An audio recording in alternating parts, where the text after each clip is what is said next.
El libro de hoy, a mí, mi pana. No, yo no dudo que Sí, no. pero ya ¿Crees no. que soy tu pana? Sí, creo que soy tu pana. Sí. ¿Tú me consideras tu pana? Sí, mi hermana. Es que, wow, gracias. Y tú dices que yo... No, pues, te explico. Cuando te dice, ¿tiene cáncer? Tú dices, no, no tiene cáncer. Pero cuando te dice, ¿tiene cáncer? Lo tiene, tú no quieres decírselo. Claro. Entonces ella Sí, tiene un tema. Tú me lo vas a decir, me lo puedes decir ahorita, por favor. No me dejes así, no me dejes con el gusto medio talle. El libro de hoy, nuestro... Mira, Nereida, que no sabe de qué estamos hablando. Cosas que pasan solamente aquí en la cabina, Nereida Castillo. En cabina. Lo sentimos por ti, por no estar aquí en cabina. El libro de hoy es La canción de las sombras de John Connelly. Para recobrar fuerzas, Parker se ha retirado a Boreas, una pequeña localidad de Maine. Allí traba amistad con una viuda llamada Ruth Winter y con su joven hija, Amanda. Pero Ruth tiene secretos, se oculta de su pasado y las fuerzas que la asedian se remontan a lo sucedido durante la Segunda Guerra Mundial en el pueblo de Lubsko, en un campo de concentración que no se parece a ningún lugar del mundo. Viejas atrocidades están a punto de desvelarse y viejos pecadores serían capaces de matar para ocultar sus pecados. La canción de las sombras, libro de John Connelly. Tenemos invitada, ya está en línea, Jerica Rodríguez. Jerica Rodríguez está en línea con nosotros y viene hablando de un tema. ¿Por qué se te quebranta la voz? Porque me gustaría te involucraba ahí. Yo también. ¿Es verdad? Sí, ¿Por qué? sí, porque el que te ha involucrado ahí tiene un menudo. Tiene plata. Sí, pero bueno, ok. Soy yo feo, pero es Chercha Jerica, es Chercha Jerica. Está con nosotros Jerica Rodríguez, hablarnos de los Pandora Papers. Buenos días, Jerica. Hola, buenos días. Gracias por la invitación. Gracias, sí, Jerica. Es como tú dices, todas las personas, todos los empresarios y fundadores de patrimonios importantes en todo el mundo se valen de vehículos jurídicos, pero no como quieren a través del morbo hacer entendernos a los demás. No es necesariamente para ocultar. Hay una diferencia entre ocultar y organizar, entre ocultar y planificar. Entonces, lo que varía de estas figuras es el uso que cada persona, no necesariamente porque alguien lo haya utilizado para esos fines, quiere decir que empresarios honorables de toda parte del mundo lo hacen para eso. Entonces, es básicamente la respuesta que queremos dar para ilustrar un poco a las personas que por desconocimiento pueden confundirse con este tipo de noticias que generan ese modo. Ok, vamos a hacer la primera pregunta y vamos al grano, Jerica. ¿Es verdad que tener una compañía offshore es evadir impuestos? No, claro que no. A ver, tener una compañía offshore, dependiendo la realidad de la persona que lo haga y dependiendo la necesidad que tenga, sirve para varias cosas. Número uno, aquí en nuestro país, si nos vamos a únicamente enfocar en República Dominicana, por la inembargabilidad de los bienes, es una razón por la cual la mayoría de las personas recurren a que la titularidad de sus bienes pasen a ser a un vehículo jurídico, sea local o internacional. ¿Cuál es la ventaja? Bueno, que están protegidos por el velo corporativo y va a depender de la necesidad de cada cual hacerlo con una sociedad comercial local o una sociedad local o una sociedad comercial extranjera. Va a depender de lo que quieren lograr, de cómo quieren planificarlo, cómo quieren en un futuro aperturar la sucesión. ¿Me entienden? Porque ese es el fin por el cual nos vamos a instituciones offshore, para valernos de ciertas herramientas que las figuras offshore nos ofrecen, que no necesariamente tenemos con las sociedades comerciales dominicanas, que es el único vehículo que podemos utilizar. Por eso a mí me gustaría hacerte un par de preguntas corridas, una detrás de otra, y que me des una respuesta simple de menos de 5 Pero segundos tú le vas a cada condicionar uno. a ella su respuesta también. No la condiciones. Yo sé por qué, porque Jerica, yo soy abogado, también brego con offshores. Entonces me parece que hay algunos datos en específico que la gente necesita saber sobre estos temas. Por ejemplo, el presidente de la República Dominicana, Luis Abinader, organizó sus bienes en un fideicomiso que eran los bienes de su padre. Cuando su padre falleció y él tuvo que traspasar esos bienes a sus familiares, ¿pagaron los impuestos sucesorales, sí o no? Eso no quiere decir, ok, ahí voy. Lo primero es, y lamento que no voy a poder responderte en 5 segundos tu pregunta. No te preocupes. Honorable presidente de la República Dominicana, antes de ser presidente, era empresario. Así Y es. fue un heredero del patrimonio importante que su padre creó. Estos vehículos jurídicos no necesariamente los creó nuestro presidente, pudo haber sido su padre. Y para eso mismo, para asegurar una apertura de la sucesión efectiva. Entonces, ¿qué pasa?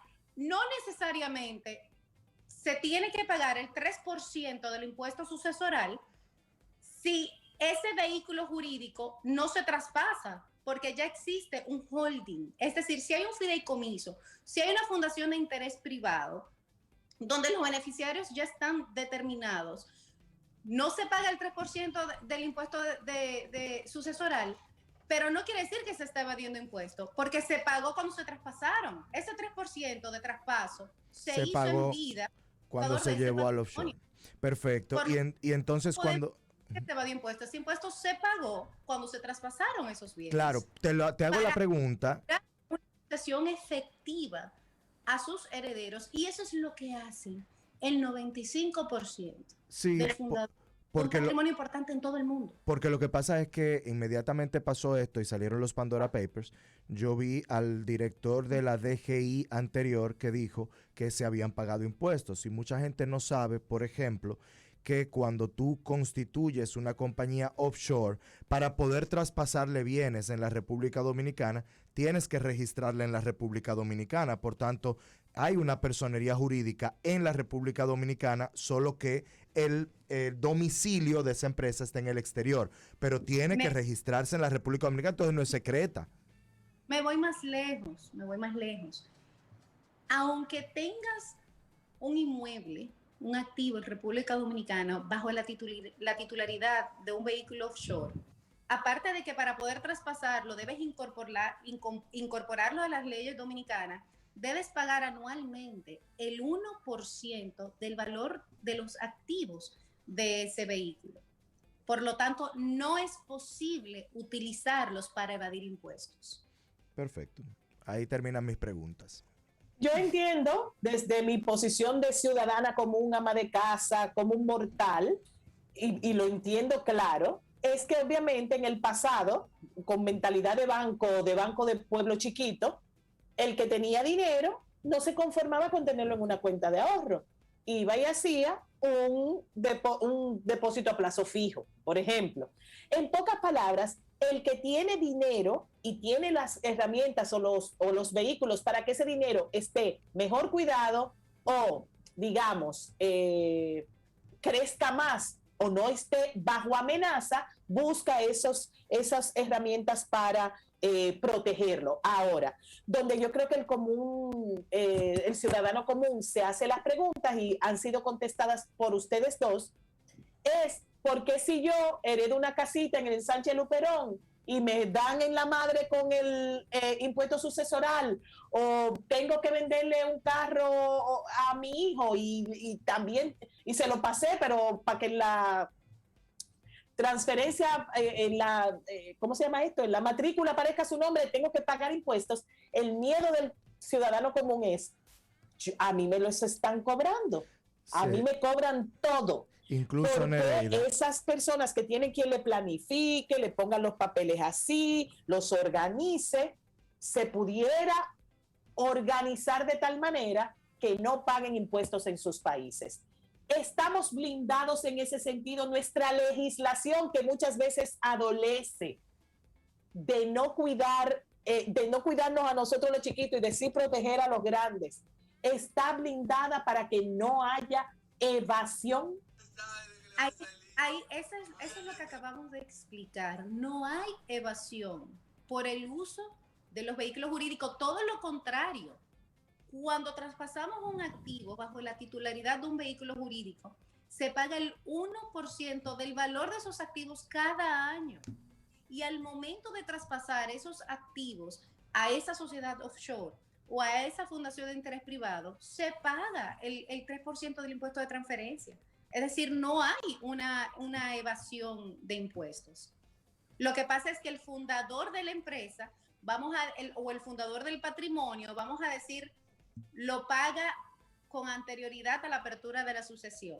De manera que la sucesión, al no traspasarse, que ya está bajo la titularidad de una estructura, pues entonces sí, se queda organizada y planificada bajo esa figura. Entonces, ¿por qué si en República Dominicana también tenemos la figura del fideicomiso, Yérica?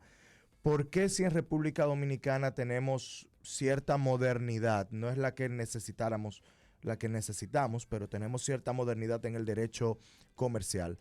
¿Por qué la República Dominicana no tiene esos vehículos para nosotros poder hacer todo eso, pero en la República Dominicana? Bueno, nosotros tenemos, el fideicomiso es algo que es una, digamos, novedad de hace unos años para acá.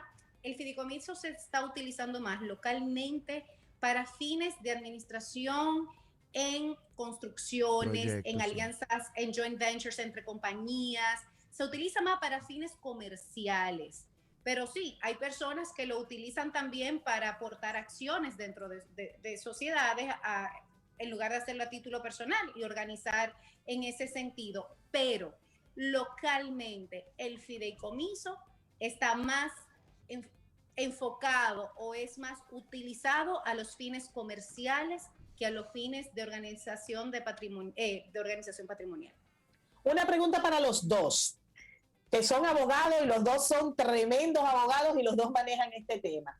Dinero fuera del país, ¿no empobrece al país? Cuando yo era niña, que se oía que la familia tal tiene todo el dinero en Suiza y tal y cual, y se empezó a ver también cierto, para los años 90, se empezó a ver cierto renacimiento de la economía. Decían, es que están trayendo el dinero, es que el dinero se está quedando, no trayendo, está quedándose y trabajándose en el mismo país, ya no se van las fortunas como se iban antes. En ese sentido, debemos temer cuando vemos que las personas de dinero sacan el dinero del país. ¿Cómo afecta esto la economía nacional? Mire, algo importante es que por la ley de lavado de activos que entró en vigencia en el 2017, las personas con un patrimonio importante, aún así lo tengan fuera del país, lo declaran y pagan impuesto por eso.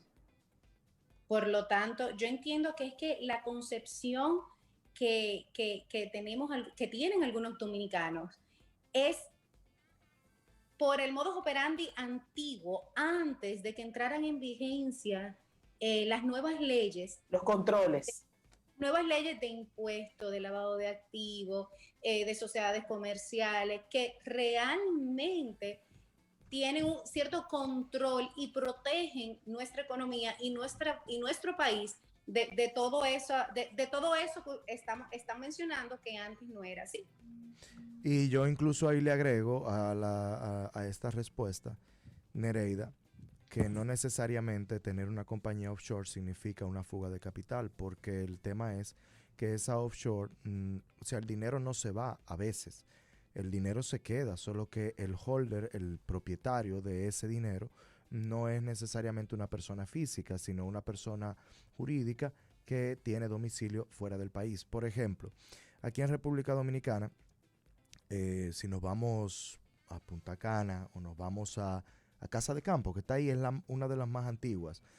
La mayoría de las casas en Casa de Campo están a nombre de compañías extranjeras. Sin embargo, la casa no se ha ido del país. La casa sigue ahí. Y cuando se hace la venta no tienen que viajar a Panamá o o a turcos y caicos a venderla, ¿no? Se vende aquí en República Dominicana y la transferencia se da aquí en República Dominicana. Paga sus impuestos. Y paga sus impuestos. La fuga no se da como tal, porque son dos cosas diferentes. Una cosa es tú tener una empresa con domicilio en el extranjero y otra cosa es tener una cuenta de banco en el extranjero, que son dos cosas distintas. Regularmente, cuando hablamos de cuenta de bancos en el extranjero, se da por una anonimidad del propietario de la cuenta que algunos países cuidan, como por ejemplo el caso de Suiza, que ningún país puede acceder a quien tiene dinero en Suiza. Y dado esta situación, muchas personas que sí quieren tener dinero escondido, deciden llevarlo a Suiza. Pero no es lo mismo que Panamá o que Turcos y Caicos o que cualquiera de las islas que se consideran paraísos fiscales. Ahora, yo creo que la pregunta principal está en por qué todavía se les sigue llamando paraísos fiscales a lugares que ahora son más fiscalizados que cualquiera, porque el que ande buscando en Panamá un paraíso fiscal está buscando en el país erróneo. Porque luego de los Panama Papers, luego de lo anterior, de lo que ha pasado anteriormente, Panamá ya no tiene y ha reformado sus leyes para que ya no existan, por ejemplo, compañías con acciones al portador. La acción al portador era un papel que tú tenías, tú decías, mire, eso es una acción al portador, no tiene nombre, el que la tenga en sus manos es el dueño. Y ahí sí era un paraíso fiscal. Pero llega un punto, como actualmente, que ya no se puede tener empresas con acciones al portador en Panamá, y estoy usando ese ejemplo en específico, por tanto, y las condiciones fiscales siguen siendo las mismas que en casi todos los países de Latinoamérica, entonces ya no es un paraíso fiscal. ¿Por qué lo seguimos llamando paraísos fiscales, Yerica? A ver, cuando nos referimos al término de paraíso fiscal, es cuando en el caso de tener un producto bancario o activos registrados en esa jurisdicción, no pagamos impuestos porque no pertenecemos a esa jurisdicción. A eso nos referimos con paraísos fiscales. Así como tú dices, Panamá se ha ido adecuando para salir de la lista grises de países posterior al primer escándalo de los Panama Papers. Por lo tanto, a raíz de eso, Panamá ha ido adecuando su legislación en cuanto a las figuras que ofrece, y sí, las acciones al portador fueron eliminadas y ahora hay que dejarlas en custodia. Asimismo, en los bancos también, en todos los países del mundo, en Europa y en el Caribe y en todos los países del mundo, ya no es como antes, que tú tenías una cuenta y era un numerito. No. Ya a nivel mundial, los bancos deben cumplir con un compliance. Los bancos se llevan de las 40 recomendaciones de la GAFI. Los bancos necesitan saber quién es el beneficiario final de esa cuenta. Incluso, aunque la tengas bajo la titularidad de un vehículo offshore, debes decirle al banco quién es el beneficiario final. El banco debe agotar el compliance a ese beneficiario final y aprobarlo. Y todo parece indicar, doctora Rodríguez, que vamos hacia allá, hacia el control absoluto. O sea, cuando digo control absoluto, no se asusten con conspiraciones, sino hacia la transparencia, claro, absoluta en todos los sentidos. Por eso estos escándalos, por eso este escándalo de Pandora Papers me parece totalmente maravilloso. Me parece lógico, me parece que busca dañar la imagen y la reputación de empresarios. Porque, como todo en la vida, si hay personas que hacen un mal uso de alguna herramienta, no quiere decir que todos lo hagan. Es como que usted compre una casa y yo compre una casa al lado. Yo lo utilice para vivir ahí con mis hijos y mi familia, usted lo utilice para ejercer alguna actividad ilícita. ¿Está mal la compra de una casa? No. Está mal el uso que le dan algunas personas. No, yo creo que a diferencia de lo que usted opina, de que esto ha sido malo y obviamente malintencionado, yo creo que ha sido bueno porque pone la conversación, hace que la gente tenga que hablar sobre estos temas, hacerse las preguntas. Por ejemplo, ya el tiempo se nos ha agotado, pero por ahí viene que el G7 acuerda un impuesto mundial para las grandes empresas, o sea que en pocas palabras se están dando cuenta, mira, esto tiene que transparentarse cada vez más, las grandes fortunas, el dinero, hacia dónde va, cómo se mueve, pero también tenemos que entender, nosotros lo que tenemos, mentalidad de pueblo chiquito, que ya que cambió el panorama de cómo se hacen los negocios y que definitivamente si yo puedo trabajar desde mi casa para un cliente en Londres, yo que hago voz comercial, pues así mismo está pasando con el dinero y otros bienes a nivel mundial, que hay definitivamente cambios y totalmente diferente el panorama. Estuvimos conversando, perdón. Y que en el caso de nuestro país podemos sentirnos muy orgullosos que estamos montados en ese barco, que tenemos los controles y las legislaciones para esa transparencia mundial que tienen todos los bancos y que tienen todos los países para evitar el lavado de activos, el financiamiento del terrorismo, la evasión fiscal. Es decir, nosotros no estamos atrás, todo lo contrario. Aquí no se puede de ninguna manera, por el uso de un vehículo jurídico, evadir impuestos. Estamos conversando con Yérica Rodríguez, doctora en Derecho y socia fundadora de la firma de abogados Rodríguez Arredondo y Asociados. Estoy viendo el currículum de Yérica y... Wow. Espectacular. Desde que yo me vea con dinero, voy para donde ella. Doctora, un offshore por ahí vamos a hacer bien poderoso. Gracias, doctora. Qué gusto haber compartido este tiempo con usted. Muchísimas gracias por habernos acompañado en Mañanas Latinas. La verdad, hemos aprendido mucho y aclarado muchas dudas. Para mí ha sido un placer. Gracias. Señores, hasta aquí el contenido del día de hoy de Mañanas Latinas. Hasta mañana.